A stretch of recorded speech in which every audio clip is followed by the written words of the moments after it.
The world beyond capitalism. A playful place, a place of fun, a dancing world of bright colours, a world in which we bubble and overflow into one another and beyond. A world without hard lines, a world in which identities exist only to be transcended. A world in which the basis of human existence is not identity but the mutual recognition of our dignities. Not I am, you are, but I, you, we do create, become. A different form of organization of our doing, a different form of coming together. The mutual recognition of humans and also, in a different way, the mutual recognition of human and non-human forms of life. Nonsense, of course, were it not for the fact that it already exists as potential, as rebellion, as the force of the not yet in the present.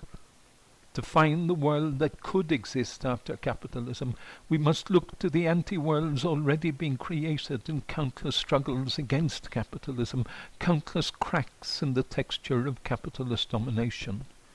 A world beyond capitalism can only be a distillation of the dreams dreamt against oppressions, a redemption of the longings of all who have struggled for a better world.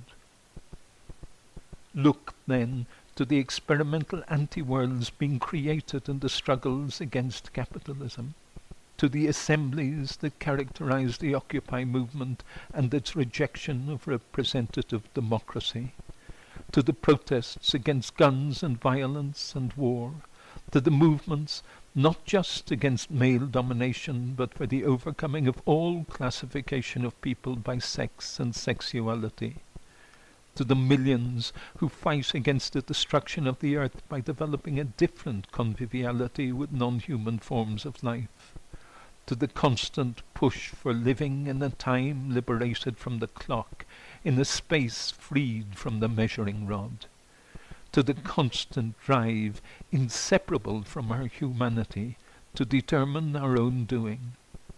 In the cracks, in the refusals and creations, in the anti-worlds of daily struggles, that is where the possible and urgently necessary world beyond capitalism is to be found.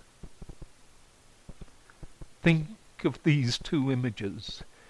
In the July Revolution of 1830, according to Walter Benjamin, on the first evening of fighting, it turned out that the clocks in towers were being fired on simultaneously and independently from several places in Paris. In one interview, when Subcomandante Marcos is asked what his dream of a future society is, he says that the society for which the Zapatistas struggle would be like a cinema program in which they could choose to live a different film each day, that the reason they have risen in revolt is that for the past 500 years they have been forced to live the same film over and over and over again. Indeed, at the height of the struggles in Athens in December 2008, the people tore down the walls of a car park and turned it into a communal garden in the middle of the city, Navarino Park, a place for enjoyment, for children to play, a place for growing vegetables, holding meetings, playing music. That is communism. That is the world we want. In a neighborhood assembly, during the uprising in Argentina 10 years ago, an elderly lady spoke up and said that she had lost her dog. The political activists objected that that was not on the agenda, but the assembly organized a search for the dog and found it. That is communism.